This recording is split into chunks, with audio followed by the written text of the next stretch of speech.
मात्र एक तरह से बातें नहीं बता पाया था। ठीक है, तो लिख देते हैं राइट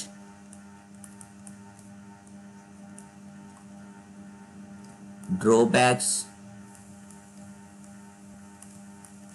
ऑफ रदरफोर्ड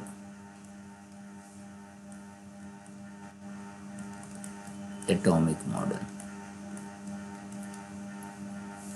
अभी हम क्या बताएं इसका, ये क्या हो गया, फेल हो गया था।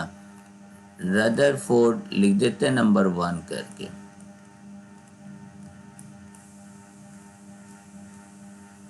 क्यों ऐसा हुआ था, हम यहां पर कहानी सुना दी। Could not explain the stability of atom.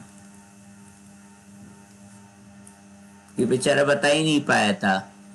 Maxwell एक साइंटिस्ट था, मैक्सवेल ही बताया था कि अगर संसार में कोई भी चीज, मैक्सवेल क्या बताया था, अ मूविंग चार्ज पार्टिकल। देखो इलेक्ट्रॉन पे क्या होता है, नेगेटिव चार्ज होता है। अगला टॉपिक हम मैक्सवेल ही आप लोग को पढ़ाएंगे, इलेक्ट्रोमैग्नेटिक थ्योरी। वो बोला था कोई भी अगर चार्ज पार्टिकल्स है, मूव कर रहा है, वो उसका हर हालत में एनर्जी क्या होगा, खत्म होगा। नहीं तो इलेक्ट्रॉन तो क्या मूव कर रहा है, इन्हें सर्कुलर ऑर्बिट मूव कर रहा है, तो 100% उससे एनर्जी निकलेगा नहीं। और उसका जो घूमने का जो ताकत इतने बड़े एरिया में घूम रहा था, अब थोड़ा छोटा छोटा छोटा उसका ऑर्बिट क्या होते जाएगा, छोटा छोटा छोटा हो जाएगा, और फाइनली इलेक्ट्रॉन जाके कहां को गिर जाएगा, न्यूक्लियस में गिर जाएगा। नहीं, यही ना होना चाहिए। मैक्सवेल इस बात को बताया था। तो रदरफोर्ड का तो इसके हिसाब से एटम तो समाप्त हो जाना चाहिए, लेकिन एटम समाप्त होता नहीं है। तो पहला डिमेरिट हो गया, Rutherford could not explain the stability of atom. Second अगर देखा जाए, ही कुड नॉट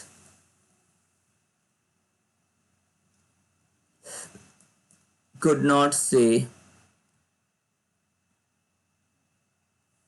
anything, कुछ भी बता पाए, could not say anything about the electronic structure of।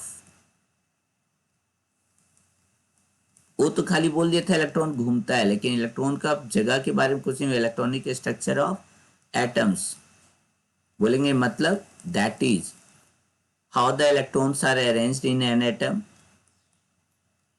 How the electrons, कैसे एटम, खाली बोल दिया हाँ बच्चा लोग मौजूद रहता है, कहाँ, जमीन पे बैठता है, आकाश में बैठता है, लटका हुआ रहता है, क्या करता है, तो उसके बारे में बताना चाहिए कि हाँ 10th के बच्चे 10th में जाएंगे, 9th के बच्चे 9th क्लासरूम में जाएंगे। वो अरेंजमेंट नहीं बता पाया था। How the electrons are arranged around the nucleus, around the nucleus and with what energies, इनके अंदर कितना एनर्जी रहता है कि घूमते रह जाते हैं, एनर्जीज दीज आर एसोसिएटेड। हालांकि इतना लंबा लिखने की जरूरत नहीं है, आपका पहला वाला ही पॉइंट काफी है, बट अगर एग्जाम में आए तो ये भी लिख सकते हो, उसने कुछ भी नहीं कहा था इलेक्ट्रॉनिक स्ट्रक्चर ऑफ एटम्स के बारे में। तो ये कंप्लीट। एक और लिखवा देते पॉइंट,